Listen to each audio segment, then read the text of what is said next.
front of me is POCO F8 Ultra, and today I would like to show you how you can operate vibration settings.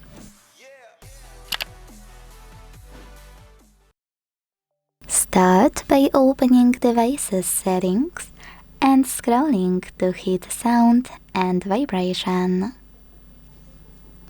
Now you need to scroll again and tap on this switcher next to Vibrate vocals to enable or disable haptic feedback for your incoming calls. You can also click on this one next to Vibrate in silent mode to enable or disable haptic feedback when your device is muted. Last but not least, use this switcher next to haptic feedback to enable or disable feedback for gestures and system controls. Most people miss that if you decided to enable it, you can also adjust intensity thanks to this slider.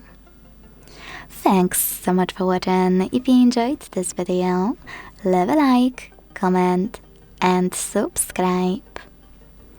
Bye!